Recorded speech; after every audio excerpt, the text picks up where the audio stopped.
September 6th, 2017 or something like that. It is Whiskey Wednesday, and as I record these videos for Political Carrion, politicalcarrion.com, remember I like to introduce booze to the mix because I like booze.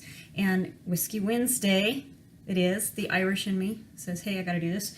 So this is what I'm currently drinking, but as you can see, it's empty. This is actually one of my favorite whiskeys, Bushmill. I get a couple shots in, I start calling it Bushnell. My apologies to everyone involved. So this is the final bit of that, so this is gone.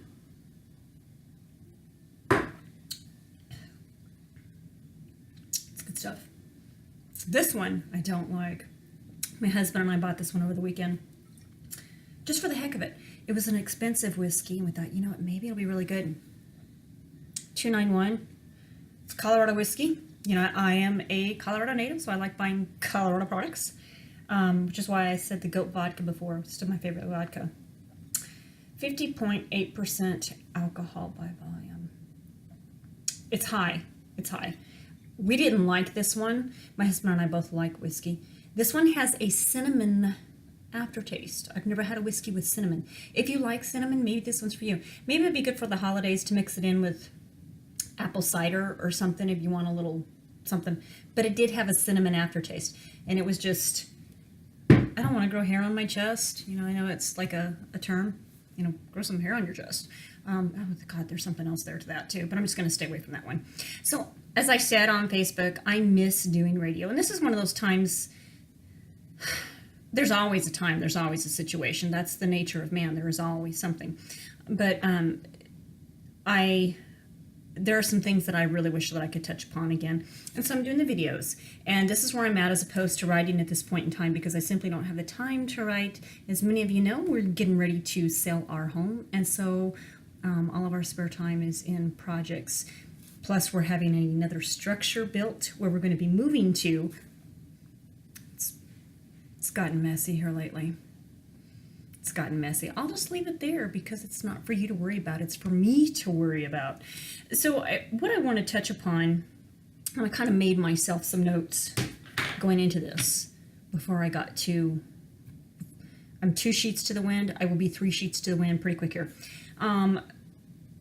Here we have in this week the reversal of DACA, an executive order signed by President Obama. I'm not a fan of executive orders because, as I often like to say, that pendulum swings. You have to be very cautious about anything that you ask the government to do because it can just be reversed because of that swinging pendulum. So this is why you need to be cautious with that. I personally support DACA. There are reasons that I support DACA outside of, there's an argument about whether or not it's coming down to immigration and what is and isn't constitutional. This is what I want you to know, and kind of based upon a thread that I participated in yesterday. The immigration policies of this country have been fluid. There is nothing that is set in stone. If you go back and you do a search on different things that have happened. You go earlier into the 20th century, there was a time that Chinese immigrants were refused entry into the United States. Could you do that right now? It seems to me that this is a better point in time to actually, is the U.S. xenophobic with who they're choosing to come in and out? Maybe, maybe not, I don't know. But I tend to be, I'm not an open borders libertarian, but what I do claim to be is a free market individual. And I am an employer. And as an employer, I've said this 100 times too, so I apologize if you've heard this before. As an employer, I don't like the feds telling me who I can and can't hire. That is an arrangement between me and an applicant. And if they meet the criteria and they agree to the circumstances of the job, the pay, the hours, the responsibilities, realistically, that's between us and them. And what do I do in that situation? I withhold taxes. I match that 7.65% too. I'm not doing business under the table. I pay workers' comp on that individual. I pay, you know, different types of liability insurance. Everything's legit. I am doing it by the books. And so therefore, I should have the ability to hire who I want to hire. There is a shortage in immigrants in this country. It's something that's not talked about very often because it doesn't fit in with the narrative of the Republican Party. But we are in a very serious situation. And here in Colorado, because we've had so much growth, everyone is looking to hire, and they can't find anyone to hire. There's a lot of college grads for things too, but you know what? It's the the meat and bones of the structure that keeps everything going. Those types of jobs we need. Well, immigrants fill those kinds of jobs. Now, these kids, speaking specifically of DACA, there's criteria that has to be met to qualify for the Dreamers program through President Obama. You have to be A, B, C, D, and if you can do all these things, then you are a dreamer. And the idea of President Trump reversing that is very frustrating. I actually get from a law standpoint the need for the reversal of it. I get it's nothing permanent. That's why the D is deferred. It's temporary. And so Democrats had plenty of time to repair this, to institute something. Granted, it's hard to get anything through Congress. And there comes the whiskey. And I get that and I understand, but there was time to try and work upon something permanent. Now, this country has had, as I said earlier, an immigration policy that is not consistent. And it is my belief, and it's long been my belief, that the reason why there is nothing that is permanent, that is set in stone in regards to immigration, is because each side needs this as a political narrative for their agenda. I call it political currency, because that, at the end of the day, that's actually what it is. You can rile up your base with A, B, C, D. Oh my goodness, look at what we're doing, A, B, C, D. And you know what? The next cycle, the next presidential cycle, has anything actually changed from that? Rarely has anything changed. What I always find ironic is the only American president to actually institute, to sign off on amnesty, was Ronald Reagan. You know, the conservative, I don't know what that word is right now. Conservative God, the Republican Party. There you go. That's all I got for that one. But you know, it's a very complicated issue, and there have been legitimate resolutions to this, solutions to this. One of the ones that I liked the most was called the red card solution. It was a woman that I actually interviewed when I was guest hosting on a radio show, Helen Kriebel, I want to say her name was, something that she was trying to push, because she was a big believer in importing immigrants from other countries to work here in this nation under, they have to meet obviously a certain level of requirements to do that. But it was a program that was specific to an applicant and an employer, and everyone was documented. They were going to be held in a system. Guess what? Red card solution didn't go anywhere. Why? Because it interferes with the narrative of both the left and the right. My left, my right. And you lose power at the ballot box when you actually solve some of these solutions. This is something that you have to take into consideration anytime you hear anything from a politician, a candidate, whatever. So what I want to kind of jump to, we're just going to go ahead and we're going to do this because we're here. Why not? I need to hurry because I actually have to go cook dinner. And it's nasty. Like I said, it's got that cinnamon aftertaste.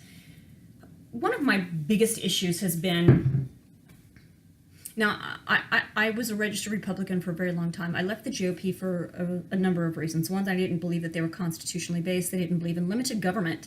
They didn't believe in individual freedoms, which is actually a major tenet in the founding of this nation.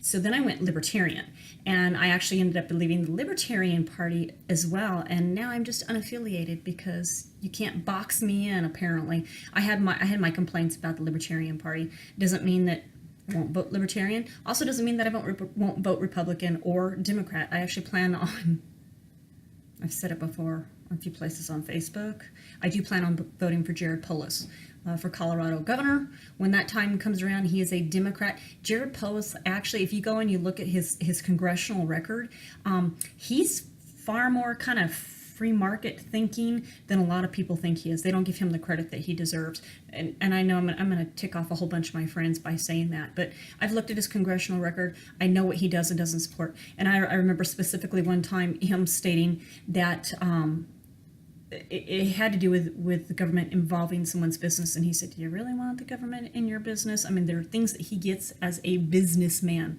Proflowers.com, right, Jared Polis?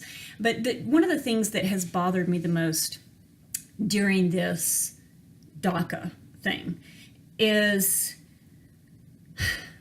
the Republicans, mostly for the most part, the Republicans for the most part, talking about how, well, we got to follow the law and this is what we're supposed to do. And by God, we need to kick those illegals out. These, not all of them, I'm not painting with a broad brush. I think that's irresponsible to do. But there are a lot of these same people that they claim to be Christian, and they use the Bible to support their political ideology and how they vote and who they choose. Specifically, we'll go ahead and touch upon gay marriage because that's an easy one. God hates gay marriage, y'all. And they want to use the Bible for that. But when you bring up any instance of how, not just Jesus, we're not talking about New Testament stuff. We're also talking about Old Testament stuff, both in the Old and New Testament. There are plenty of examples of how Christ tells us that we are to treat foreigners in our own land. And I can't see, these are literally, I've used the term quite a bit here lately. What would Jesus do? Would Jesus kick these kids out? I don't think Jesus would kick these kids out. And I also don't think that Jesus would have such strict standards on immigration to this country that we currently have in place. And I know that I had read somewhere, I do a lot of reading stuff, sometimes it sticks and sometimes it doesn't, that you take a single man living in Mexico without a college education, that he has to stand in line like 27 years to gain entry into this country. That is absurd. If he wants to come here and he wants to work hard and live the American dream, we need to have a policy in place that allows for that. I've been to Mexico several times. We would take our kids into the poorer parts. We wanted them to see what poverty looked like. Poverty in the United States is not the same as poverty in Mexico or other countries similar to Mexico. It's very different. And, they don't have cell phones. They don't have food. They don't have running water. The true impoverished. And it's something and I am a Christian, it's something that we always need to bear in mind. Now, I don't mix my religion and my politics. It's just something that I don't do. I have very specific beliefs about the founding of this country and what the intent of those founders were. And I adhere to that. But I think what I'm trying to get to is the hypocrisy that's involved here. And this isn't just applicable to the right. This needs to be expanded to the left. So you have the left that likes to talk about charity. And, Jesus would want us to help those in need. He would want us to feed those children, house those children, widows and orphans. So if you're going to, look at the dichotomy that we have here. So you have the Republicans going, no to gay marriage because Jesus. And then, the Democrats, did I say Republicans? I did say Republicans. The Democrats saying, we have to feed the needy and care for the needy. Now, both of these things are true. This is what we were commanded to do in the Bible. Neither one of these is to come from the government. And so what I want to run across right quick here, I see I'm running 13 minutes. I'm getting lengthy, but this might end up being a 20-minute video by the time I'm done. So what I want to touch upon, because someone brought this up, and it's, you have to be very careful with this application. This is my New American Standard Life Application Study Bible. I intentionally bought this Bible because I liked the fact that it had a lot of additional information, not just the scripture to it. So a lot of people like to refer to Romans 13 as to how we are to submit to the government, because the government is God chosen. Anyone that's running the government, God placed him there. So that means if you think God placed Trump there, well, guess what? He also placed Obama there, if you believe that. So, Romans 13, I want to say it's 1 here. What's your first? Yeah, every person, so this is Romans 13:1, and it continues through other verses. Every person is to be in subjection to the governing authorities, for there is no authority except from God, and those which exist are established by God. Therefore, whoever resists authority has opposed the ordinance of God, and they have opposed and those opposed will receive condemnation upon themselves. For rulers are not the cause of fear or good behavior, but for evil. Do you want to, I'm getting used to the bifocals. Do you want to have no fear of authority? Do what is good and you will have praise for the same. I'm not going to keep on reading. You can go look it up. This is like Romans 13:1 through about 7 or 8. So if you want to run with the idea that that God places these people into power, slancha, and you say, Stacy, that's not very Christ-like to be drinking alcohol. I'm also like, I'm not going to be dying on the cross for your sins. I'm working on my own sins. see, that's the bad one. There's the cinnamon. It'd be good for the holidays. Mixed with pumpkin spice, something. Sorry. If you say that God is in charge of placing rulers, you have to also think of all the bad ones. Hitler, Stalin, Mussolini, Pol Pot, Mao. If God places these rulers, what about those guys? And if you go back and you look at the history of the UK, well, England, sorry, not the UK. Protestant kings, Catholic kings, Protestant kings, Catholic kings. It was a nonstop fight. And there was a lot of persecution involved. And when I say persecution, I'm not talking about, hey, you're being silenced on the steps of the castle. You're being killed because of this. Now, the early years of this country and a lot of the migration that happened, the religious migration, I saw today, I think it was the anniversary of the Mayflower landing. They actually jumped around quite a bit before they landed here. And did they suffer persecution? Yes, they did. But in the early days of this country, you have to worry about, I've got 2 cats, 2 dogs. Sorry. It is like doing radio again. Because I used to do the show from right here every now and then instead of going to the radio studio. Which one is that? Hi, Libre. What you doing? If you take into consideration the early religious conflict, and we're talking about, these are all Christian religions. We're not bringing in Islam, we're not bringing in Judaism, we're not bringing in Hindu or any type of miscellaneous religion. I don't say miscellaneous with, any disrespect. I'm pretty open-minded in regards to that. But, the Puritans heavily persecuted the Quakers. There was quite a bit of animosity between the Roman Catholic Church and the Anglican Catholic Church. This is something that has always existed. And so when you want to make the argument, well, we're a Christian nation. So I'm going to ask you, and this is probably the most important point here of this 7 minutes, 15 seconds at this point. Whose Christian religion is actually prevalent in the founding of this country? You want religion back in the government? Is that going to be your religion, or is that going to be my religion? The list of religions that I believe to be false religions or even an outright cult is actually pretty deep.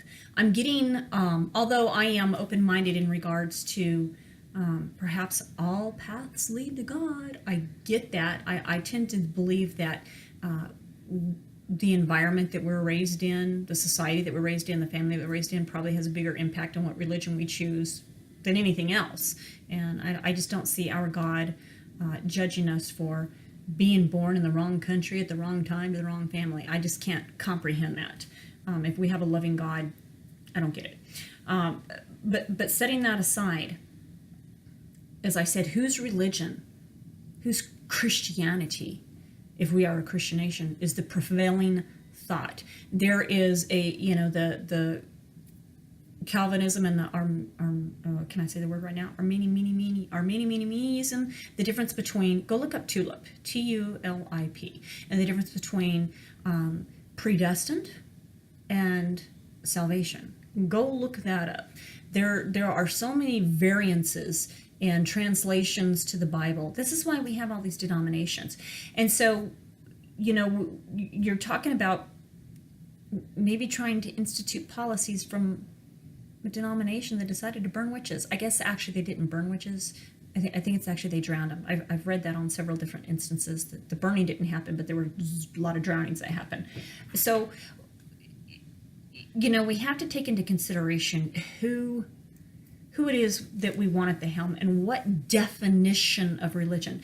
So I ran across something recently, and I don't know if it's true or not. Betsy DeVos, is her name right? Education Secretary chosen by Trump, right? Betsy, good old Betsy.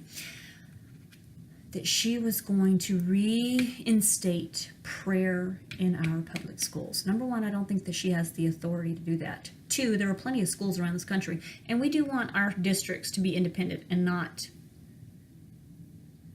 bound to or answering to a federal authority. I'm not a big fan of the Department of Education. I think that each community has different needs, and they need to be addressed by the people that are actually there. And they can do it because they know things there in that community that no one else does. So I had read something by an ex-state senator. She did not win re-election.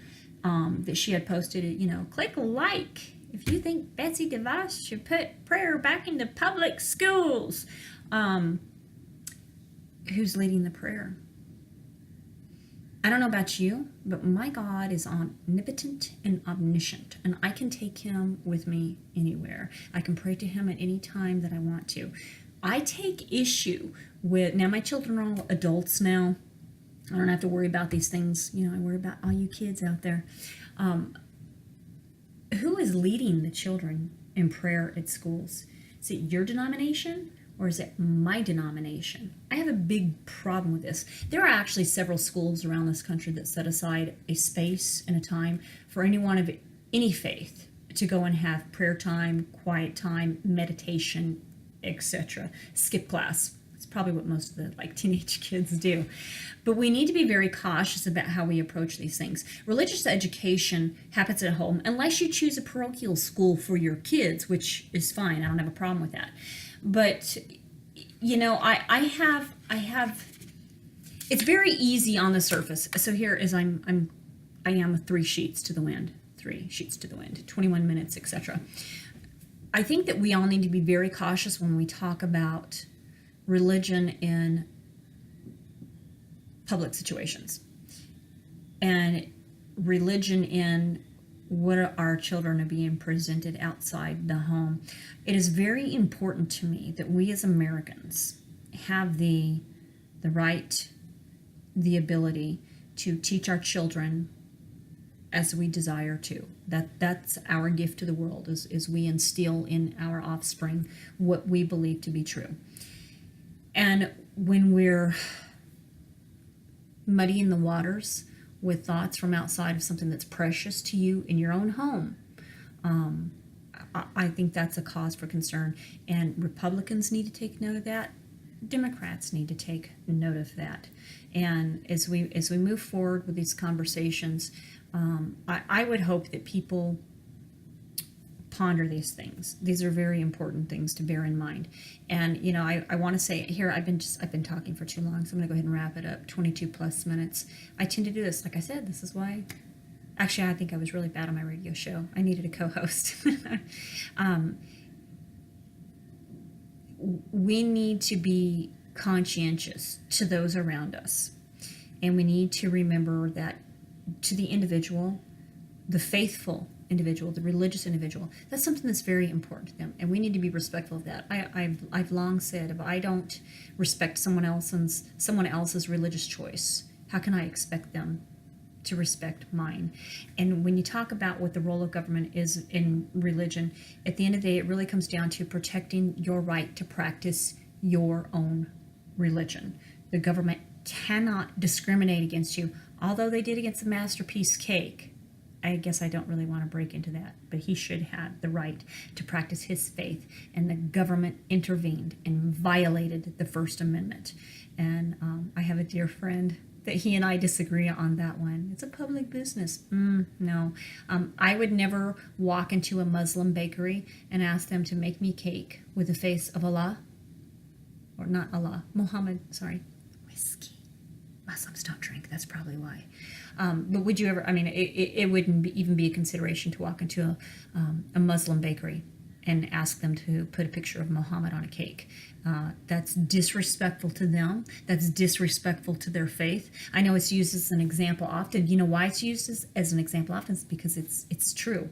And, religious tolerance, and at the time I didn't quite grasp it because I was coming out of it, but Morgan Carroll here in Colorado, she basically stated that religious tolerance is a two-way street. And she caught one of those ways, but she didn't catch the other. And it would be my hope that individuals understand, yeah, it is a two-way street. I'm not going to expect you to practice my religion, and I'm not going to use the force of the government to make you practice my religion. But at the same time, please don't use the government to make me violate my own religious tenets. It really is that simple. But hey, those parties need their narratives to run on. almost 25 minutes here, 25 coming up. I hope you guys all have a fantastic evening. I am going to go make dinner. I've been pushing it off here. Prayers to everyone in the path of Irma here. Still, we have to worry about Harvey. I have family in the path of Irma, and it's friends and family, so it's something that I'm personally worrying about. But I think I want to come back in a couple of days, and I'm sorry that I didn't do this before. Like I said, I've been busy, so I'm gonna try and keep on doing these video casts because they're just better for me. So I said, take care. God bless. You all have a nice evening.